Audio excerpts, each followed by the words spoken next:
All right, thank you. You already heard from Laurie Lefkowitz, who's the director of the Humanities Center. Of course, my name is Uta Poiger, and I'm the Dean of the College of Social Sciences and Humanities. And faculty work in progress is always a collaboration between the Humanities Center and the Dean's Office. And it's a great pleasure to welcome you this 2 minutes after noon to our conversation today, which features this year's fellows from the Humanities Center group, and Laurie will say a few more words about that. It's really always important to remember that the Humanities Center Fellowship Group is always an interdisciplinary group, and you will see that interdisciplinarity and indeed cross-college work represented with our speakers for this afternoon as well. I don't want to take much time. I want to thank all of you for being here and just also remind you that these meetings happen regularly on Mondays during the semester, and invite you to come to future meetings in this series as well. And as Laurie already said, where it's possible to keep your videos on so that we all model presence for one another, just as we are trying to encourage our students to do right now, that's nice. We also understand where that's just not possible for bandwidth or other options. And then just keep in mind that after our presentations, we will have opportunity for discussion with the audience. And as usual, in these multimodal possibilities, we can use the chat as well as also have the ability to unmute ourselves to speak. So thank you, Laurie. Thank you, Humanities Center Fellows, for being here today. Thank you, audience. Let me turn over to you, Laurie. Thank you, Uta Poiger and the Dean's Office. This is one of our most fun and fruitful collaborations. And I'm especially happy to welcome you today when you will have a small taste of the work of our faculty fellows group, our residential fellows group that includes 2 graduate students every year. The theme this year is on disruptions and displacements, and we always devote 3 of the faculty works in progress sessions to showcase the faculty fellows, both their research and to give you a taste of what how productive, fruitful, and in some cases transformative interdisciplinary engagement with one another's work can be. I will take this opportunity just before introducing very briefly our 3 presenters, take the opportunity to remind you all that next year's fellowship is on the theme of reckonings, and it will be facilitated by our new colleague, Angel Nieves. And those applications are due today for faculty and on March 22nd for graduate students. I also want to remind you at the onset to please save the dates on your calendar for Monday, February 22nd, also at noon, when Law and Computer Science professor and director of the Center for Law, Innovation, and Creativity, our brand new colleague, Ari Waldman, will present on privacy law as performance. And on Monday, March 8th, Angel Nieves, professor of Africana Studies, History, and Digital Humanities, and the director of Public Humanities, will speak on the spatial histories of anti-apartheid activism, the Soweto uprising, and critical digital platform making. So just, they're really enticing titles and so timely. But now, without further ado, I want to present today's colleagues. I'm having a tremendously fun time with our fellowship group this year. Everybody's work is just so interesting, as you will see. First, Bilge Erten, Assistant Professor of Economics and International Affairs, will speak about her project, Syrian Refugee Inflows, Infectious Disease Outbreaks, and Vaccination Responses in Turkey. Bilge is research interests lie at the intersection of gender, development, and international economics, with a particular focus on empirical research. And I'll introduce the other 2 presenters in turn. Turning to you.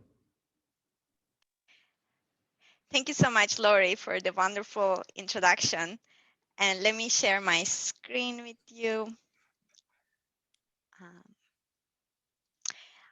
So this is an ongoing project of mine for which I made a lot of progress thanks to this wonderful group. This is a joint work with Pınar Keskin from Wesley College with one of her students and also another colleague from Harvard School of Public Health. So broadly, the main motivation in our research is to think about how vaccination of children can be actually a critical input for preventing diseases. And even though public health officials have been recommending and endorsing this very important aspect for many years, we live nowadays in a world of increasing vaccination hesitancy. And that is despite that there is a large availability of vaccination services, there's now increasing refusal to vaccinate children. And that's very costly for public health. And as you know, even in the US, there are sometimes measles outbreaks or pertussis outbreaks. And so this raises a question about, what can change parents' demand for vaccines, right? So it generally results from this shortage of demand. So one actually aspect of this is that disease outbreaks often increase the perceived benefits of vaccination. And when they happen, parents generally update the benefits of vaccination, and then they start increasingly vaccinate their children. So, and this can be actually particularly beneficial for girls in developing countries who tend to be under-immunized relative to boys. And this has been documented across many countries. And in Turkey, there's also a two percentage point gap for girls' vaccination. In our study, what we do is we try to look at this, how vaccination preferences change when there is a disease outbreak in Turkey in a developing country setting with relatively low levels of vaccination coverage. In particular, we are going to focus on this outbreak of the Syrian civil war and the resulting displacements of millions of people throughout that war that started in 2011 and eventually led to, there were about 12 million total displaced, and 6 million of them fled to neighboring regions, including Lebanon and Jordan. And among these, the highest numbers of people went to Turkey, about 3.4 million, according to official statistics from the UNHCR. And Turkey has been quite welcoming from the very beginning. It actually did not impose any forced deportation. But one issue that happened in this time period was that there was an increasing concern about increasing infectious diseases inside Syria, and also the diseases that Syrians might bring to the host countries. For example, the World Health Organization in 2013 announced that this is really important concern. In fact, epidemics might arise because of this issue. And the main concern was that in war-torn regions of Syria, there were a large shutdown of hospitals. Close to 40% of the hospitals did not operate anymore. And then 70% of the health workforce left the regions. So at the same time, the arrival of Syrian refugees in Turkey, about close to 3.5 million of them, led to large infectious disease outbreaks around the same time period, particularly in the regions where they came into. And this has been documented in medical journals. But what we try to do is we try to link whether these disease outbreaks that happened in these regions that received a lot of refugee inflows, did that actually change the vaccination response in those regions? And did it, for example, what kinds of diseases do we observe outbreaks? So we're going to try to look at that. And this is the regions where the Syrian refugees came into. You see, the conflict started around Aleppo in the northern Syria, and then quickly spread through. I mean, the refugees, when they first came, they arrived from the southeast, but a lot of them went into big cities like Ankara and Istanbul, also Izmir. And the northern part didn't get a lot of refugee inflows, but sort of the southeast corridor received a lot of refugees. And so for this project, we are going to use several sources of data, including the Turkish health surveys that's conducted every 2 years from 2008 to 2016. We recently received the 2018 round, which we're going to incorporate. And there is Turkish demographic and health surveys conducted every 5 years from 1998 to 2013. And again, within this month, we received the 2018 round that everybody was really looking forward to receiving. Finally, it came out. So for this presentation, I will not include results from those because they're extremely preliminary. We're still working on those, but I will present results up to 2013. And we also have information about the share of refugees in each province of Turkey coming from Turkish Migration Authority.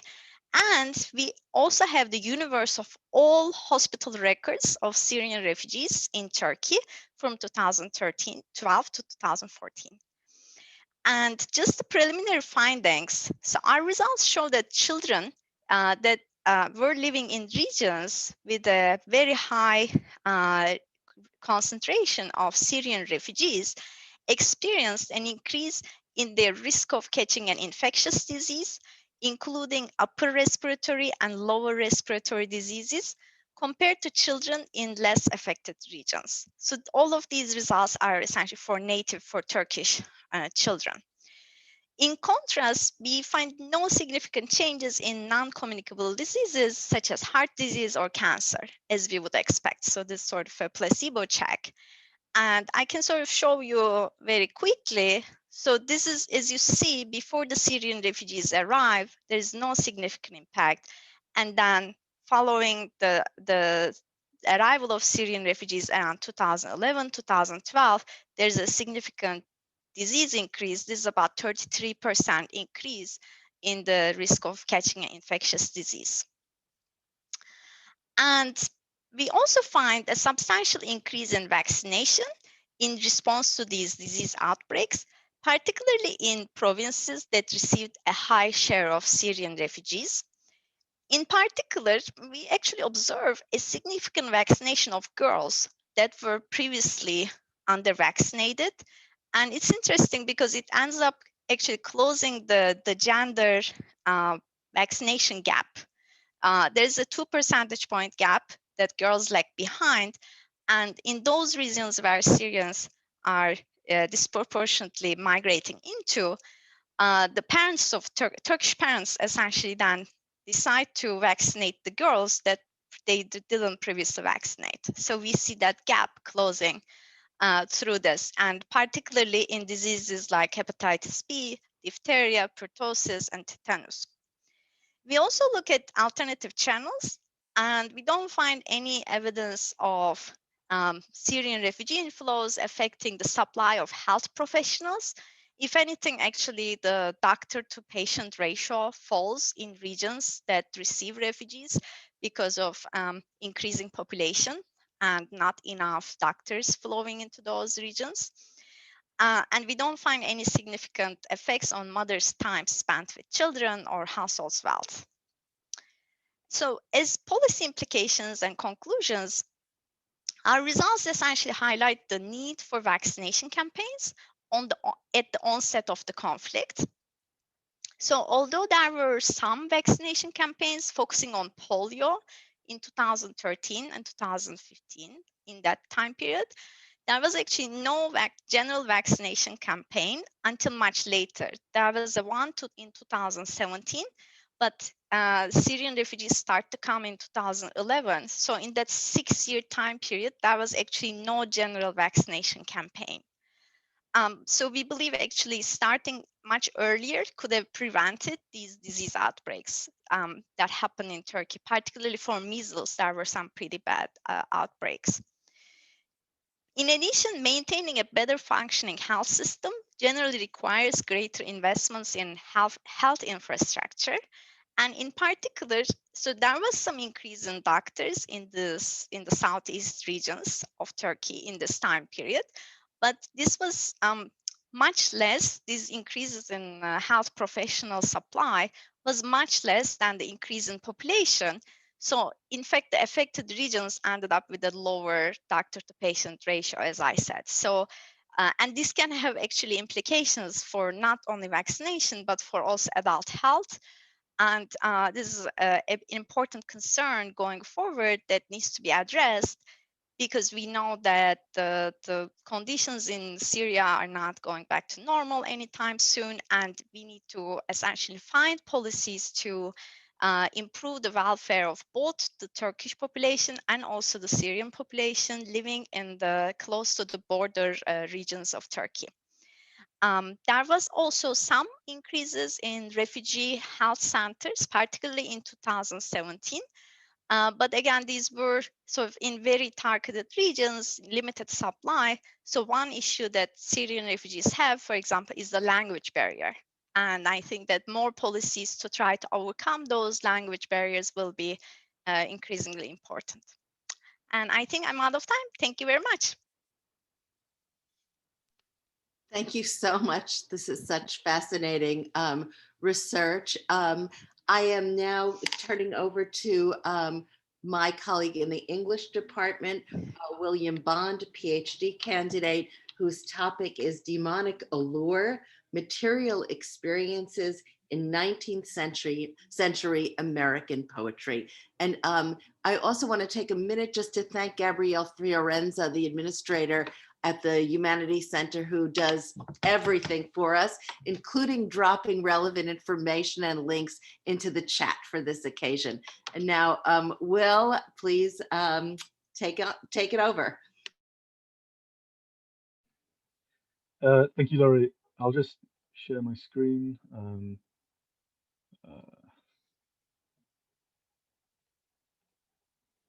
Okay. Okay, hello. It's great to see you all. I'm going to begin by giving a really brief overview of the argument of my dissertation, the title of which is Demonic Allure, Material Experiences in 19th Century American Poetry. And then I'm going to zoom in on a specific example and talk about one of the texts that I discussed in my first chapter, John Neal's 1816 poem, Lyre of the Winds. Okay, so in brief, the aim of my project, the aim of the dissertation, is to trace a counter-romantic tradition in American nature poetry. Sorry, Will, are you sharing your screen? Yeah, can you not see it? We don't see it. Oh God, I'm really sorry about that. I thought it was already shared. Is it? Can you see it? Is that good? It's sharing now. I think it was if you have a Perfect. double screen. Yeah. Sorry about that. Okay, so I'll continue from where I was. Yeah. Okay, so the aim of my project is to trace a counter-romantic tradition in American nature poetry. The authors I'm analyzing, John Neal, Margaret Fuller, Ada Isaacs Menken, and Sidney Lanier, articulate both an attraction to nature and an awareness of how the material world exceeds human powers of conceptualization. So writing against the transcendentalist aesthetics of correspondence between mind and nature, these poets are the core of a neglected strain of American poetry in which the contemplation of nature foregrounds the asymmetry between matter and mind. And we can see one version of this experience of asymmetry between nature and the subject in Margaret Fuller's description of the demonic from the mid-1830s. This is the passage on the slide. So she says, in nature we trace it, this is the demonic, in whispers of the wind which has no pedigree, and in the shapes of all those beings who go about seeking what they may devour. We speak of a mystery, a dread, we shudder, but we approach still nearer, and a part of our nature listens, sometimes answers to this influence, which, if not indestructible, is at least indissolubly linked with the existence of matter. So my argument is that Fuller is describing here an encounter with nature characterized by an awareness of the material excess in nature that cannot be assimilated to an aesthetics of beauty. So rather than the harmony of Ralph Waldo Emerson's famous correspondence aesthetics, the correspondence that is between spirit and matter experienced in beauty, we have an influence located within matter to which only part of human nature can listen and answer. And this qualified and ambivalent account of relationality in which, as you see here, non-human nature actually possesses agency, right? It possesses the influence, is characteristic of the authors in this counter-romantic tradition. Okay. Now, a key part of the goal of the dissertation is to respond to the recent post-human turn in eco-criticism. And we might also call that the ontological turn in eco-criticism. So eco-criticism is that body of literary criticism and scholarship interested in representations of nature, and especially in the role of literary representation in the creation and maintenance of anthropocentric ideology. Anthropocentrism is that form of value hierarchy that places the human above the non-human. To it briefly. Recent post-humanist scholars working within American Romanticism, including Branka Arsic and Jane Bennett, have tended to celebrate works from the early to mid-19th century that recuperate the materiality of nature at the expense of the human subject. So in these readings, these post-humanist readings, material nature has to be redeemed from appropriation by human thought, which sublimates and spiritualizes matter. So as Arsic puts it here, a concept, that is, a mental subjective form, a concept emerges as a result of the cancellation of the real difference among singular cases. And these singular cases are always material entities. So concepts are contrasted against material particulars. And in short, materiality has to be redeemed from the subject. In practice, this often means it has to be redeemed from metaphorical usage too. This kind of post-humanist criticism takes on a kind of, I'm saying redeem, it takes on a kind of a reparative mode. Now, I share the post-humanist investment in finding and excavating non-appropriative modes of nature representation, but the tradition that I'm tracing through Neil, Fuller, and others is explicitly invested in delineating rather than deconstructing models of subjective quasi-aesthetic experience. And a key context here is that aesthetics, as it comes into Romanticism from Immanuel Kant, is often held up as the prime culprit of that anthropocentric appropriation. Okay, so the poets that I'm looking at really tend to revise aesthetic theory rather than rejecting it wholesale. Okay. So my dissertation, in its recovery of non-canonical nature poems, also contributes to the recent rise of the so-called historical poetics. This is the movement that has been spearheaded by scholars like Virginia Jackson and Yopi Prinz, who argue that the 20th century's institutional focus on the lyric effectively abstracts 19th century poems from their social contexts and turns them into vehicles for subjective individuation and for the expression of depth. So the argument of the historical poetics is that a whole range of non-lyric genres get obscured and even forgotten in the focus on the lyric subject. The lyric subject is what Mutlu Blazing here calls the individuated speaker of lyric language. And you can see there, Virginia Jackson's argument is that effectively the subject of the reader and the subject of the poetic speaker just get merged in this abstraction when we lose the context of actual production and reception of poetry. So though I'm not focusing on the recovery of specific genres in the way that Jackson and Prinz are, the poetics of discorrespondence that I'm tracing through these works does work by decentering the lyric subject, right? This is not the erasure of the subject like that conjured by post-humanist readings, but a curtailing of what Blazing here calls the individual will. Okay, so I'm now going to turn to a specific example of a non-lyric figure used by John Neal in the representation of the alterity of nature. And this figure is the Aeolian harp. So to begin, Aeolian harps, or sometimes called Aeolian lyres or wind harps, were stringed instruments popular across Europe and the Americas in the 18th and 19th centuries. So there's a Aeolian harp there on the side of the screen. They were intended to be placed in open air, usually on windowsills, and basically they played music when wind passed over them. They're a kind of complicated wind chime device. And this passage on the slide from Samuel Taylor Coleridge's Effusion 35 is probably the most famous Aeolian harp in the Romantic canon. He writes, "And that simplest lute placed lengthwise in the clasping casement, hark, how by the desultory breeze caressed. And now its strings, boldly as swept, the long sequacious notes over delicious surges sink and rise." So canonical readings of the figure of the Aeolian harp in Coleridge and in Romanticism broadly tend to find in the harp a kind of metaphor for the organic unity of art and nature. The harp stands for an unalienated poetic mind, which is able to translate nature into poetic form spontaneously. So it's a kind of an image of unity and oneness. And ultimately of correspondence. In the same vein, we can consider Percy Shelley's famous address to the West Wind in his Ode to the West Wind. He says, "Make me thy lyre even as the forest is."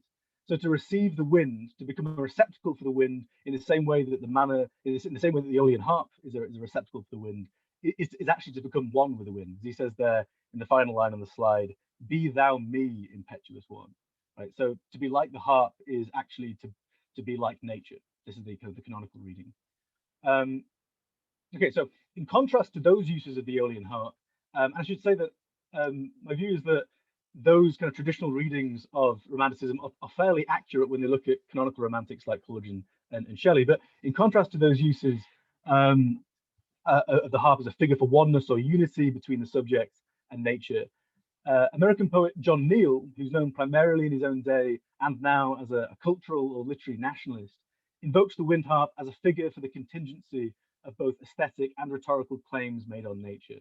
So this is the beginning of his poem Lyre of the Winds.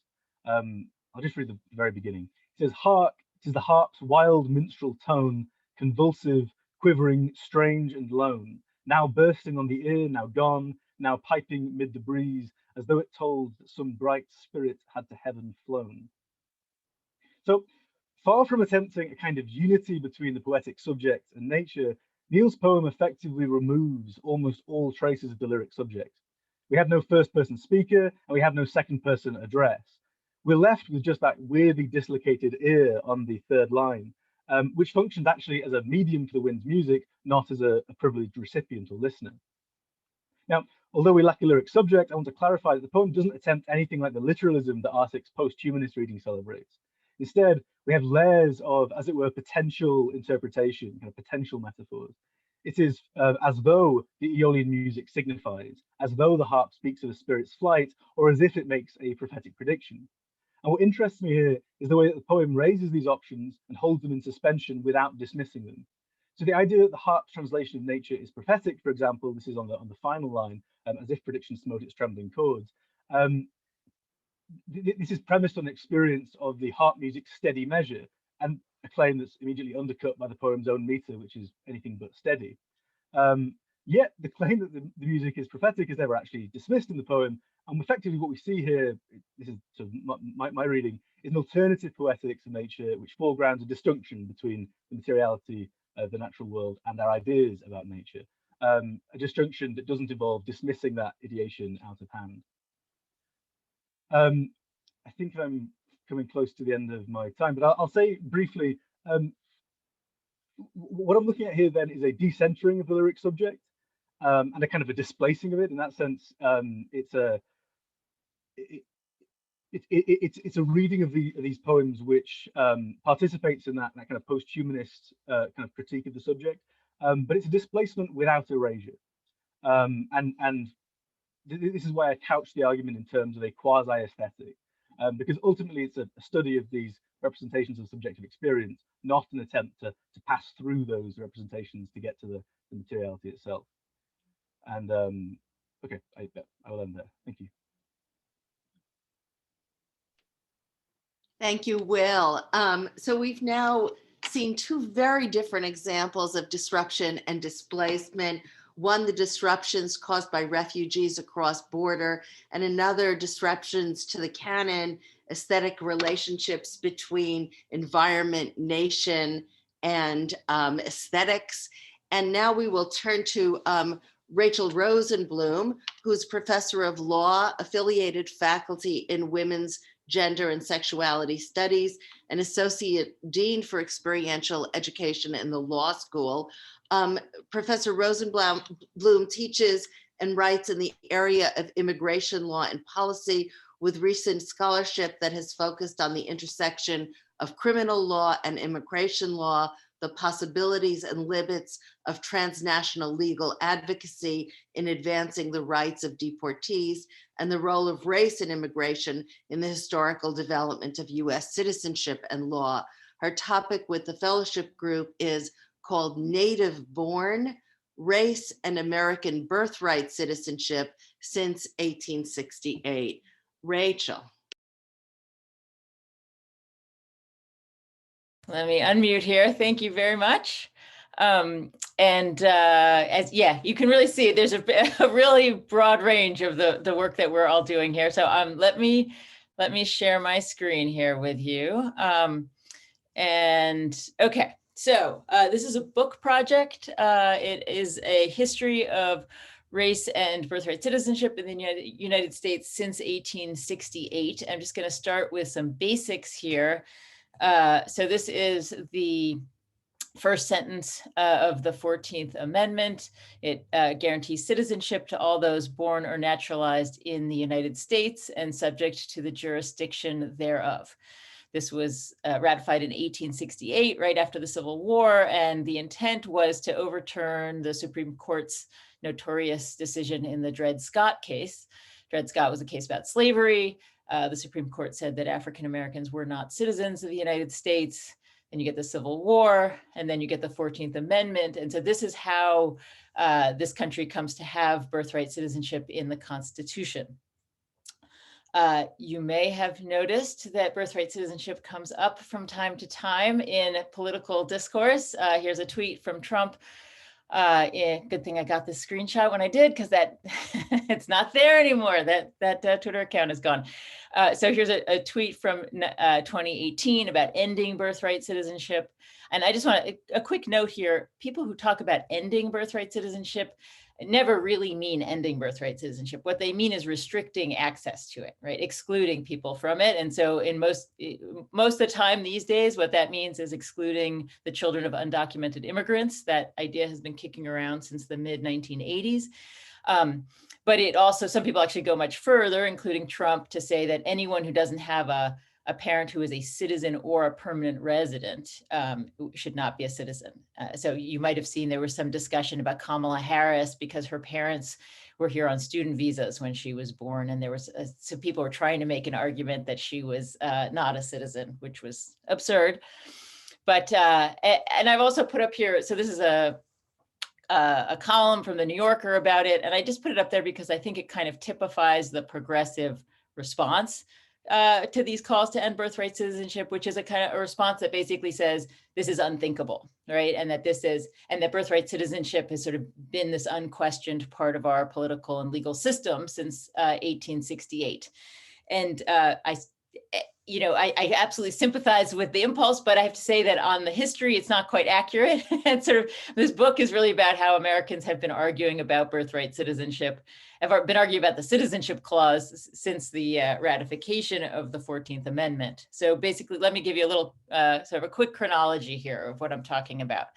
So there's the first wave of questioning birthright citizenship is in the 1880s and 90s, and it takes place against the backdrop of the Chinese exclusion laws, which are the first federal immigration laws. So Chinese immigrants are being barred from the United States. And then there's this question about what about their children who are born in the United States, and are they exempt from these draconian laws? And there's a movement to try to exclude Chinese Americans from birthright citizenship. It fails. So this issue goes up to the Supreme Court in 1898, and that remains the big case in this area. It's a case called Wong Kim Ark, and the Supreme Court basically says children of immigrants are citizens, no matter what their race. So that movement kind of dies down. And then you get the second wave in the 1920s that's focused in particular on excluding Japanese Americans. I mean, it's actually focused in general on excluding Asian Americans from citizenship, but the origin of it is really this anti-Japanese movement, particularly on the West Coast. And there are these, the so-called alien land laws. So there are these laws in California and various other states that bar Asian immigrants from owning land. It was an attempt to push Asian immigrants out of agriculture. And so, and what happens is that there's some Asian immigrant farmers, particularly Japanese, who buy land in the name of their children because their children are born in the United States and are citizens. And so then this movement kind of bar them from land ownership kind of pivots into a movement to restrict birthright citizenship. And there are proposals actually to amend the 14th Amendment. And then the current wave, the third wave, which we are in now, which I said, started in the mid-1980s with a particular focus on undocumented immigrants. And it has a very strong kind of specifically anti-Mexican, anti-Latinx feeling to it. It comes out of that, of the anti-immigrant movement that's very anti-Mexican that develops in the 1970s and 80s. It has developed further since then, so there's a kind of a post 9/11 strain to it as well, but its origins really lie in that kind of anti-immigrant movement that started in California and other border states at that time. So I've got three main goals with this book. The first one is simply to kind of tell this story that I've just outlined for you. But I've another one of my goals is to kind of complicate that narrative. So what I've just given you is what I think of as kind of the public life of the citizenship clause, how it gets debated in newspapers and courtrooms, et cetera. And as I said, that kind of goes in these three waves, and it never succeeds, right? There are these efforts to limit birthright citizenship, but they don't ever succeed. But there's this other angle on birthright citizenship, which is the kind of the everyday lived experience of birthright citizenship through all these sort of little bureaucratic decisions that get made. So I have here, that's Barack Obama's birth certificate. He's probably the most prominent person to have had the facts of his citizenship questioned. And we can kind of write that off as a crazy conspiracy theory, but there's a lot of other less prominent people who have this problem all the time and are, sitting there in detention centers, unable to access the proof of their birth, et cetera. And so, and then sometimes are actually deported. So this comes out of some earlier work I did on the on U.S. citizens who've actually gotten caught up in the immigration enforcement system. And so sometimes that's about actually being deported, but also there's two forms on there. One's from 1918, one's from 1931, that are both, those are actually forms, those are from the files of the two people whose cases established birthright citizenship in this country, Lukten Singh and Wong Kim Ark, both of whom every single time they left the United States after that had to go through this long-winded process of establishing their citizenship so that they could be allowed back. And so it's called Application of Alleged American-Born Chinese for Pre-Investigation of Citizenship. And then actually by 1931, it was changed to Application of Alleged American Citizen of the Chinese Race for Pre-Investigation of Citizenship. So that's a less triumphalist story, I think, right? You can see how birthright citizenship is constrained by race. In fact, even after the 14th Amendment, sometimes literally because people lose their citizenship, they get deported. But even if they don't, sort of this constant questioning is a constraint of its own. And it's got a very different narrative arc than the public life. So it's not these sort of three waves. It's kind of this slow, steady story, and the groups of people under suspicion change over time, but the phenomenon has stayed pretty constant. So that's kind of the second aspect of the book. The third aspect of it is something I came to much later. I'm still really thinking it through, so this is sort of tentative, but basically I want to interrogate this framework of inclusion versus exclusion that we use when we're thinking about birthright citizenship. If you're looking at birthright citizenship through the lens of African American history or of immigration, then absolutely that framework works very well. I mean, in the sense that the people who have historically tried to limit birthright citizenship have done so really to impose a caste system, and the people who have tried to broaden birthright citizenship have generally been motivated by anti-caste impulses. But if you bring Indigenous people into the picture, it really forces you to rethink that as the one narrative. It is certainly a narrative. So here, this is a headline from 1886 about the annual report of the Commissioner of Indian Affairs. And as you can see, it says, attacking the tribal system and favoring Indian citizenship. So just to be clear, the Indian citizenship there is not about citizenship in Native nations. That's about US citizenship for Native people. And 1886 was a moment, one of many moments in the course of American history, where the imposition of citizenship was really used as a tool to dismantle native sovereignty and to dismantle landholding. So it makes us I really approached this. I'm an immigration law scholar. I approached this topic really very much with an immigration framework. But as I've gotten more and more into it, I've been struck by the kind of the centrality of settler colonialism to this story, and the importance of birthright citizenship to settler colonialism, which I think kind of brings me to the disruption and displacement question. Certainly, if you look at people who have been, U.S. citizens who've been deported because, they were picked up because they, quote unquote, looked Mexican and were sort of caught up in this system of mass deportation that we have and found themselves on the other side of the border, essentially deprived of their citizenship. Those kinds of, there's an obvious displacement there. There's a physical displacement. There's a displacement from your rights and from your identity and all those kinds of things. And yet at the same time, inclusion within citizenship for Indigenous people, you could really say that inclusion within citizenship is what's linked to dispossession and displacement. So I'm trying to kind of get my mind around that complexity, and I'll leave it at that. Thank you. Thank you, Rachel. Disrupted lives, really, and that word alleged it is really problematic. I want to open us up for conversation, questions. Feel free to ask any of the participants who presented today, as well as other members of the fellowship group, about the individual project and about the experience of the fellowship itself. And you can put in RTS in the chat. You can use the little hand raising function. You can unmic and speak if there's somebody else that's competing with you.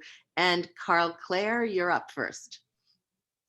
I want to thank all of the speakers. I'm going to address Rachel because I'm interested in the legal angle, but all of the speakers, thank you very much for wonderful presentations, mind-opening presentations. Rachel, I just had a thought. I'm sure you're already 5 steps ahead of me on this, but your flip was to present the imposition of US citizenship on Indigenous peoples as a form of a dissolution of Native American sovereignty. Is there another way to look at it? Some Indigenous peoples have sought in Western liberal Enlightenment traditions of equality rights against tribal sovereignties that have been oppressive to them. I'm thinking of the Santa Clara case, the Black Seminole case, so that under some circumstances, the resort to the outside citizenship, the colonial citizenship, actually can be arguably a progressive tool for opening up Indigenous communities. Yeah. So thank you for zeroing in on the issue that I really is like so beyond my expertise. I'm really trying here. I'm like reading right now. This has kind of been my, I've taken a turn towards these issues in the last, let's say, month and a half or two, and I'm really trying to immerse myself in this literature. So I'm very tentative about this now, but I would say, I think the thing that's complicated about this is that citizenship itself is sort of a moving target in the sense that the meaning of citizenship has changed very dramatically over the course of time I'm looking at. And so the big break is before the Civil War versus after the Civil War. So national citizenship means very little before the Civil War. Then after the Civil War, you have the 14th Amendment. You have suddenly, national citizenship is something one might want. Most Indigenous people at that time really don't, and you get a lot of opposition to it, and actually Native nations that accept citizenship and then give it back in several cases.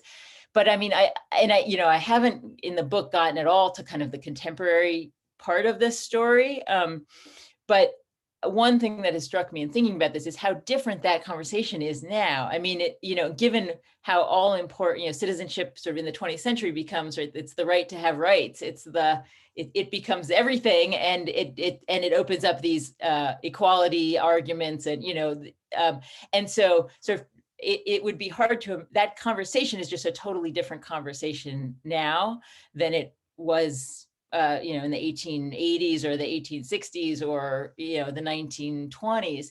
So I agree with you that I think there's these sort of layers of complexity to it as the meaning of citizenship evolves.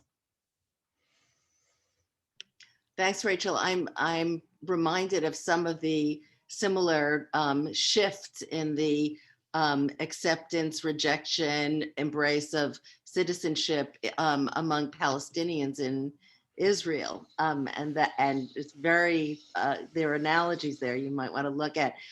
Sari, the Associate Director of the Humanities Center. Great. These are just terrific papers. I'm so grateful to all of you for the terrific work. It must have been a great seminar. My question must be a great seminar. So my question is also for Rachel, if that's all right. I hate to keep harping on questions of citizenship. I am also quite interested and have been thinking quite a bit about them before 1868. So I feel also a little guilty asking you questions. You cover such a huge time period, and I'm going to ask you a bit about just the continuities and discontinuities between the kinds of questions you're raising before 1868 and after. You just said national citizenship meant very little before the Civil War, but you probably know that there's been a huge explosion of work on citizenship, especially in the antebellum era. And I'm thinking especially of Martha Jones' recent book, Birthright Citizens, which I'm sure you're quite familiar with. And your title couldn't help but kind of recall some of that work for me. And so, and I was thinking about it also because one of the things that Jones is doing, and that is to say, citizenship is really distinct from rights. And she's interested in unlinking those two a bit, just to make other kinds of claims for citizenship. So and some of the claims that other people obviously in the period have also made are that even though there's no legal definition of citizenship before 1868, it is in fact quite a sort of vital and central term that people are using, that is just a kind of cultural conversation as opposed to a legal conversation about what it means. And so anyway, this may be asking you questions that are out of your wheelhouse, but I loved the presentation. And so I'm just kind of, I totally understand why it begins in 1868, but I'm actually wondering if there are any prehistories here that are relevant for you, or how you're and I about do. I mean, the first part of the book very much draws on the work of Martha Jones and Christopher Bonner, other people who've been writing about antebellum citizenship. I think the issue is, though, that's really, how much it matters is debatable, but those are questions about state citizenship. So the whole kind of antebellum discussion is about membership in state citizenship, really up until Dred Scott and then the 14th Amendment. And so so it's a different kind of an argument. In fact, like looking at the indigenous issues, so the earlier in the 19th century, this trade-off, the Indian removal in the 1820s and 30s is very much this sort of coerced choice between move with your tribe and lose this land, or stay here and become a citizen and lose your tribal membership, right? But it's state citizenship. So there's this whole, so I didn't mean to suggest that citizenship was not important. Citizenship is crucial, and is primarily an African American story, antebellum, and also though somewhat an indigenous story. And then it becomes a kind of an immigration story afterwards, and becomes a story about national citizenship. So just to clarify, and I'm a big fan of a lot of that work on the early 19th century. So I don't know if that answers your question, but it's very much, I'm very much informed by it. No, it's great. And I was also thinking Carrie Hyde has a book out called Civic Longing. I don't know if you're familiar with it. And she's also talking a bit about heavenly citizenship, and thinking about a sort of unmooring the idea of citizenship from a strict discourse about rights to something that has to do that a one's little not bit more. on I will check that out. That one It's a literary scholar, so okay. Hopefully useful. Thank you so much. Great, thanks. Laura Green. Hi, everyone. My question is for Will. And I think it's so timely, this question of, our changing relationship to nature and our changing representation of our relationship to nature. And the transcendentalist narrative is so dominant in this country. But I'm going back to the first Margaret Fuller quotation that you had up on the screen, and I'm just gonna put this question as simply as possible, which is that just the sublime? Is this just a kind of rehash of the, not debate, but division between a concept of the sublime and a concept of the beautiful? Or is there some different third thing that you're talking about? Sure, yeah. So thank you, that's a great question. And I mean, in a way, I mean, the sublime is definitely relevant here, insofar as the sublime as Fuller understood it, taking it from Kant and readers of Kant, has a kind of a three-part move, right? In which the subject is overwhelmed or obliterated in the face of nature, but then the sublime always, in romantic accounts, has a return. Right? The sublime always has it includes a gesture of reinvigoration and in Kant's terms, it's basically the triumph of reason. It's just so that when our understanding is obliterated, our reason, our faculties for free thought kind of emerge. And what I'm looking at, really, I mean, you could look at some of these demonic texts as like kind of attenuated sublime experiences. They are like halfway through the sublime dialectic, but they don't get the full distance. And then, so that's kind of the theoretical answer. And then the other thing is that in practice, a lot of these poems don't look like canonical sublime poems. I know that in Fuller's case, she does write stuff that looks sublime. She's often on kind of craggy mountaintops looking out. But a lot of these, a lot of the texts I'm kind of trying to trace, actually at the end, don't give us the sublime scene.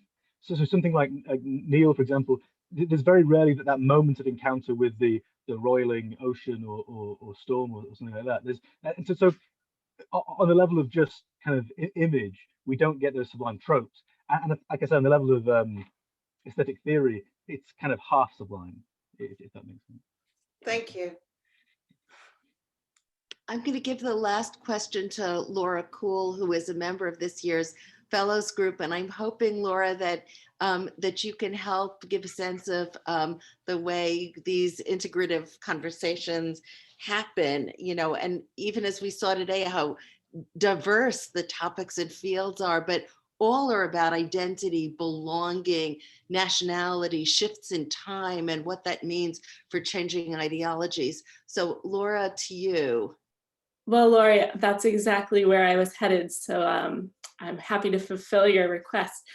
I have the advantage of knowing the work of this group better than what we got to see very briefly today. And I was really struck by how, even though these presentations are so different, how there's a really common theme of concepts of citizenship that runs across all of them, starting with the idea of how kind of refugee inflows and that kind of importance of borders totally changes people's perceptions of their own risk, to we didn't hear from Will as much about citizenship, but kind of we talked a lot in his about nationalism and how this reinterpretation of the role with nature is really about the nationalist work that Neil is doing. And then Rachel, I don't think I need to say anything about how this is about citizenship, but I was just wondering if each of you just very briefly wanted to reflect on citizenship and disruption and displacement.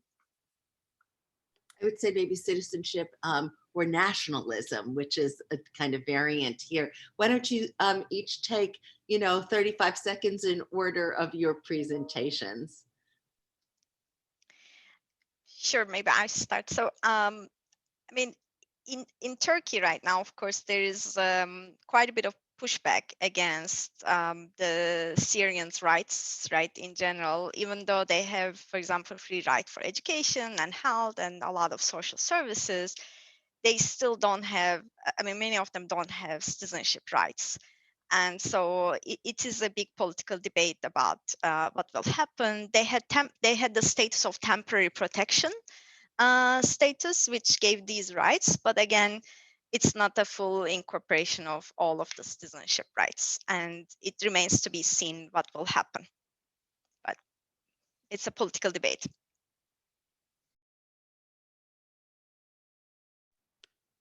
So I think a key kind of context here is that the experience of, well, aesthetic experience in the sort of late 18th century is often figured as a model for creating citizen subjects, and specifically kind of, I guess, solidarity among the new bourgeois liberal subject. And the kind of the quasi-aesthetic that I'm describing, which is aware of the ways in which, if you like, experiences of ET are constructed and contingent and unstable. That type of experience, it doesn't undermine the possibility of the kind of the aesthetics of the liberal subject. But it destabilizes it, and it makes it, I mean, especially for writers like Fuller, it makes dissent more likely. The hope for a lot of for Fuller and for Neil is that it makes the possibility of confrontation more likely. Whether that's a productive confrontation is a different question. A lot of Fuller's contemporaries are quite upset by the type of dissent that she was actually looking for in her own in the 1830s at least.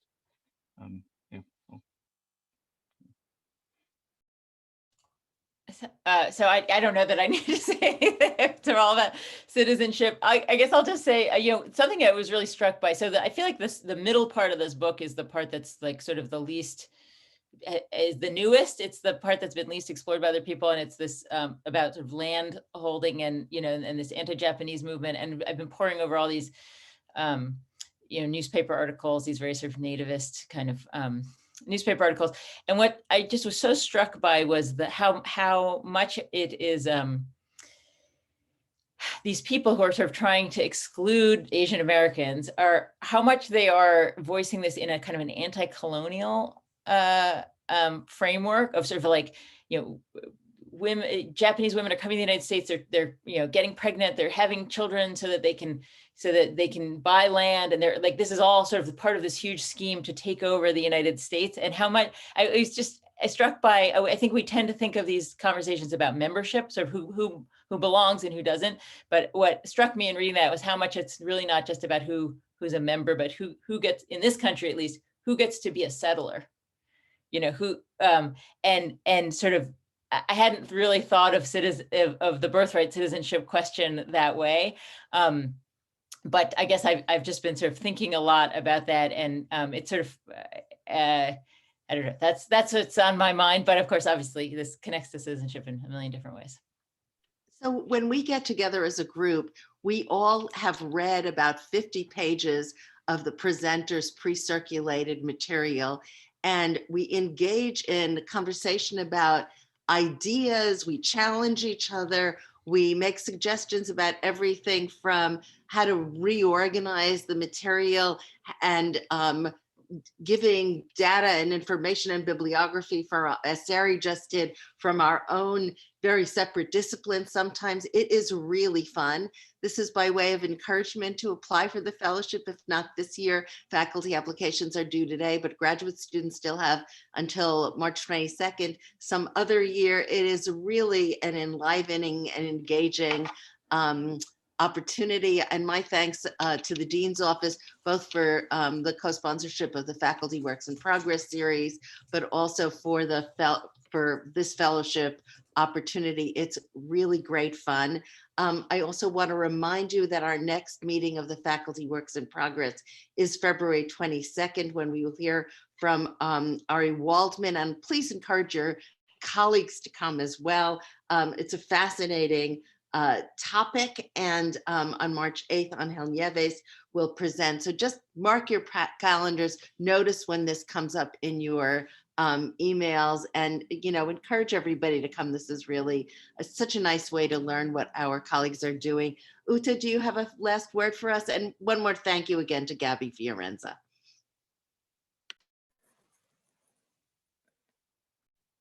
I just want to encourage everybody to continue to come, even when it means crossing lots of disciplinary boundaries, as we saw today in action. So thank you all, and have a good rest of your day, and continue to stay safe.